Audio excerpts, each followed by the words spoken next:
में मुख्यमंत्री इस वक्त जा रहे हैं। देखिए सीधी और राजभवन में एक बड़ा कार्यक्रम का आयोजन होता है हर साल गणतंत्र दिवस के अवसर पर 26 जनवरी के शाम में। और देखिए इस वक्त मुख्यमंत्री नीतीश कुमार का जो काफिला है वो राजभवन पहुंच रहा है। जो बिहार में जो सियासी गहमा गहमी की बात कर लें, उस गहमा गहमी के बीच में राजभवन नीतीश कुमार पहुंचे हैं। हाईटी में शामिल होंगे।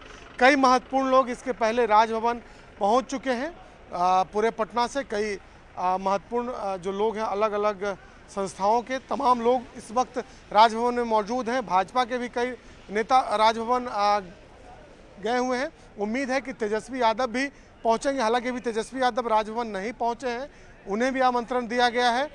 तो जिस तरीके से लगातार बिहार में सियासत बदल रही है, उस बदलते हुए सियासत के बीच मुख्यमंत्री नीतीश कुमार इस वक्त राजभवन पहुंचे हैं। देखना होगा कि राजभवन में उनका क्या बॉडी लैंग्वेज होता है, किन किन लोगों से वो बातचीत करते हैं, क्या होता है अंदर में, ये भी देखने वाली बात होगी।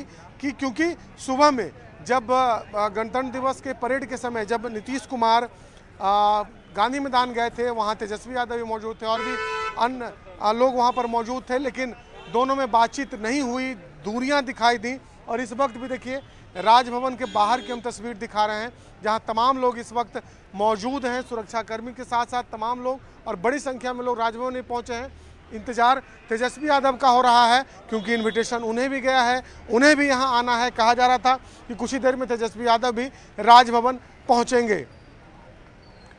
तो बिल्कुल ये जो तस्वीर आप देख रहे हैं, ये राजभवन मुख्यमंत्री जो है नीतीश कुमार वो पहुंचे हुए हैं। और आपको बताते चलें कि ये हर साल होता है, लंच पे आमंत्रित किया जाता है। रिपब्लिक डे के बाद जैसे ही कार्यक्रम संपन्न होता है, उसके बाद तमाम दलों को यहां पर आमंत्रित किया जाता है। और उसी में शामिल होने के लिए बिहार के मुख्यमंत्री नीतीश कुमार भी इस राजभवन में इस वक्त मौजूद हैं और राजभवन वो पहुंच चुके हैं।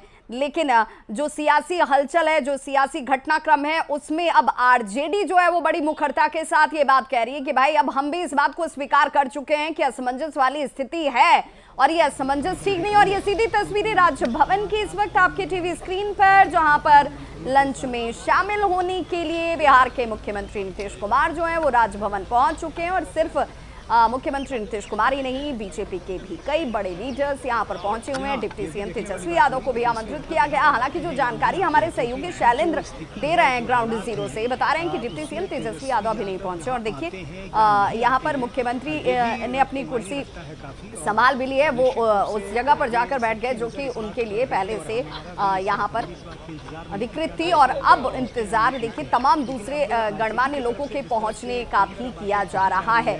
लेकिन ये तस्वीर बेहद दिलचस्प है। बिहार की राजनीति के लिहाज से ये तस्वीर बहुत दिलचस्प है। एक तरफ आरजेडी ये कह रही है कि भाई पहले अब तक ये दावा कर रही थी कि सब कुछ ठीक है, सब कुछ ऑल इज वेल है, आप लोग मान मतलब निकालिए मत। और हमारे साथ आरजेडी प्रवक्ता अभिषेक झा जुड़ चुके हैं। अभिषेक, राजभवन में तमाम लोगों को आमंत्रित किया जाता है। रिपब्लिक डे के समारोह के बाद लंच पर शायद सभी को आमंत्रित किया जाता है, शायद इस वजह से ही मुख्यमंत्री। तो जेडीयू प्रवक्ता अभिषेक हमारे साथ लगातार जुड़े हुए हैं और उनसे ही मैं जानना चाह रही थी कि क्या ये लंच में शामिल होने के लिए मुख्यमंत्री यहाँ पर पहुंचे हुए हैं?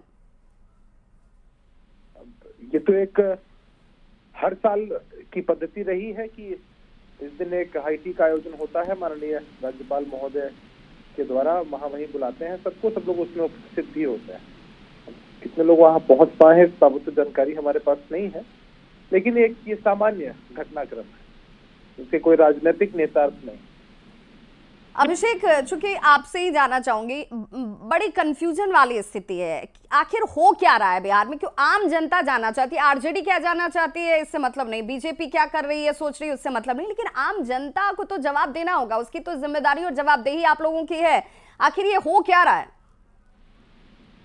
देखिए अन्य पार्टियों में क्या हो रहा है, क्या बैठकें हैं, कौन आ रहे हैं, कौन जा रहे हैं, बात की हमें कोई जानकारी नहीं है, कोई दिलचस्पी भी नहीं है। हमारी पार्टी के लिहाज से अगर आप कहें तो सूबे के मुख्यमंत्री नीतीश कुमार जी हैं।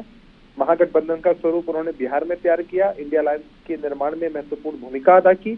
उनकी इच्छा आकांक्षा क्या थी वो सबको पता है और हम लोग महागठबंधन की सरकार में है और नीतीश कुमार जी इसके मुख्यमंत्री हैं, इसमें कंफ्यूजन कहाँ? अभिषेक, लेकिन आरजेडी ये कह रही है, मनोज झा का बयान आपने भी सुना होगा, मनोज झा भी कह रहे हैं कि बड़ी कंफ्यूजन वाली स्थिति आप लोगों ने खड़ी कर दी है। अब ये कंफ्यूजन अगर दूर करना है तो सीधी की सीधी जिम्मेदारी नीतीश कुमार की है। कंफ्यूजन दूर करें कि आखिर क्या चल रहा है। माननीय मनोज झा जी राष्ट्रीय जनता दल के वरिष्ठ नेता है, राष्ट्रीय प्रवक्ता है, राज्यसभा के सांसद हैं। यदि उनको या पार्टी को कोई कंफ्यूजन होता है तो मीडिया के माध्यम से चीजें तो दूर होती नहीं है। हमें लगता है कि वार्तालाप बहुत बेहतर है राष्ट्रीय जनता दल और जनता दल यूनाइटेड के बीच। यदि कुछ कंफ्यूजन होगा किन्हीं भी पार्टी को या महागठबंधन के अन्य भी दल को, तो वो बैठकर बातचीत की जा सकती है। तो अभिषेक, आपको लग रहा है कि अभी सरकार में सब कुछ ऑल इज वेल है, महागठबंधन में सब कुछ ऑल इज वेल है, जो चर्चाएं चल रही हैं वो सिर्फ कोरी हैं, निराधार हैं? चर्चाओं को तो हम रोक नहीं सकते हैं। नहीं, उस पर अंकुश तो आप लगा ही सकते हैं कि भाई नहीं, जो आप कह रहे हैं वो गलत है। भाई हमने तो कह ही दिया कि हम जो कह रहे हैं वो सही है, बाकी लोग जो कह रहे हैं अपने हिसाब से कह रहे हैं, वो कहने के लिए स्वतंत्र है। मनोज झा फिर क्यों कह रहे हैं कि भाई जोड़ तोड़ वाली जो बातचीत कही जा रही है वो जोड़ तोड़ वाली बातचीत गलत है? लोगों को असमंजस में अगर किसी ने डाल दिया है तो वो नीतीश कुमार को दूर करना चाहिए, यानी कि जेडीयू इस असमंजस के लिए जिम्मेदार है। मुझे लगता है कि मनोज झा जी के बयानों का बेहतर मतलब वही बता पाएंगे, या राष्ट्रीय जनता दल के यहाँ साथी कोई होंगे तो बेहतर बता पाएंगे। अन्यथा सरकार में सब कुछ ठीक है। अरे मैंने तो कई बार इस बात कहा कि सब कुछ ठीक है। अभिषेक, क्या आप इसकी जानकारी दे पाएंगे, जब आपने कहा कि हर साल इस तरीके के आयोजन होते हैं जिसमें मुख्यमंत्री इस वक्त राजभवन में मौजूद हैं और तस्वीरें भी हम सीधी अपने दर्शकों को दिखा भी रहे हैं, लेकिन डिप्टी सीएम यहां नहीं पहुंच पाए? तो ये तो डिप्टी सीएम का कार्यालय बता पाएगा या राष्ट्रीय जनता दल के हमारे साथी बता पाएंगे। सहयोगी होने के नाते आपको कोई जानकारी नहीं है? नहीं, हमारे पास कोई जानकारी नहीं इस बात की। आप ये दावा कर रहे हैं कि भाई जो चीजें दिखाई जा रही हैं या जो कही जा रही हैं उसमें कोई सच्चाई नहीं है? कितनी बार एक ही सवाल का जवाब देंगे? नहीं, आप साफ कर देंगे तो असमंजस आरजेडी की भी खत्म हो जाएगी, महागठबंधन की भी खत्म हो जाएगी और कांग्रेस की तो सबसे ज्यादा, जो इस वक्त वेट एंड वॉच की मुद्रा में है। नहीं, हमने साफ कर दिया है, नीतीश कुमार जी मजबूती के साथ बिहार के विकास के लिए काम कर रहे थे, आगे भी काम करेंगे। अगर बिहार के हित में काम करना हो अभिषेक और बीजेपी के साथ जाना हो तो जा सकते हैं। हमने हमेशा बिहार के हित को चुना है। अगर वही, इसीलिए मेरा सवाल भी वही है, अगर बीजेपी के साथ हित हो तो जा सकते हैं।